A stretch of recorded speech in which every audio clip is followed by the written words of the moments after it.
எந்த பைபிளை வச்சு நமக்கு தரித்திரத்தை பேசுனாங்களோ இப்போ அந்த பைபிளை வச்சு தான் தரித்திரத்தை பிடுங்கி செழிப்பையும் நான் பேசணும். உங்களுக்கு இதை காமிச்சு தானே ஏழ்மையும், இதை காமிச்சு தானே நமக்குள்ள தரித்திரத்தையும், இதை காமிச்சு தானே நமக்குள்ள இதையும் கொண்டு வந்தாங்க. ஆனா இது அப்படி இல்லைங்கிறதையும் காட்டுறது ரொம்ப அவசியமா இருக்கு. பாருங்க மத்தேயு சுவிசேஷம் 27:57 பாருங்க.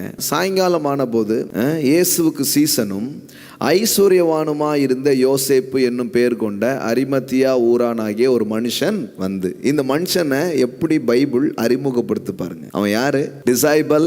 when it was evening there come a rich man from Arimathea named Joseph who was also disciple of Jesus.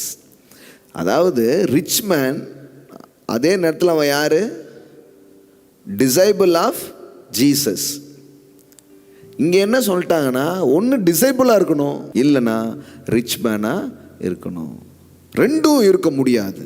ஆற்றுல ஒரு கால், சேத்துல ஒரு கால் அப்படின்னே சொல்லிட்டு வந்துட்டேன். ரெண்டு எஜமானுக்கு ஊழியம் செய்ய ஒருவனாலும் கூடாது, ஒரு முடிவுக்கு வந்துரு, ஆண்டனியா பாட்சாவா அப்படின்ட்டாங்க.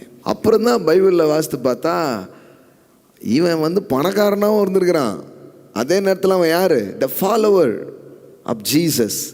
அப்போ இயேசுவை பின்பற்றுவதற்கு பண்ணுற எனக்கு ஐஸ்வர்யம் ஒன்றும் தடையே கிடையாது. இன்னும் சொல்ல போனால் கர்த்தரிடத்தில் நெருங்கி வர்ற எனக்கு ஐஸ்வர்யம் கூடுன்னு தான் இருக்குது பைபிளில். இவங்க என்னன்னா ரொம்ப ஸ்பிரிச்சுவலாக மாறணும்னா இது எல்லாமே நீ விடணும், நீ விடுறது தான் ஸ்பிரிச்சுவல்னு சொல்லி கொடுத்தாங்க. ஆனால் நீங்கள் இங்கே கவனிச்சு பார்த்தீங்கன்னா எங்கே இருக்குன்னு அது எனக்கு தெரியல பைபிளில். நானும் ரொம்ப நாளாக கேட்டிருந்திருக்கேன் பாருங்களேன். ஆனால் வேதத்தை நீங்கள் திறந்து பார்த்தீங்கன்னா ஒரு மனிதன் தேவனிடத்தில் நெருங்க நெருங்க அவன் கர்த்தரை நம்ப, கர்த்தரை புரிய புரிய பல்வேறு காரியம் வாழ்க்கையில் வருது. அதில் முக்கியமாக ஐஸ்வர்யம் என்கிற ஒன்று. ஸோ மோர் ஸ்பிரிச்சுவல்ங்கிறது பணம் இல்லாமல் போகுவது என்று வேதவசனம் பதிவு செய்யவில்லை. இன்னும் ஆவிக்குரியவனாய் மாறுவது என்பது செல்வந்தனாய் மாறுவதற்கான வழியாக இருக்கிறது. எந்த அளவுக்கு நீங்கள் ஸ்பிரிச்சுவல் ஆகுறீங்களோ அந்த அளவுக்கு ப்ராஸ்பராக நீங்கள் இருப்பீங்க, அந்த அளவுக்கு செல்வம் சுலபமாக உங்கள் வாழ்க்கையில் வரும்.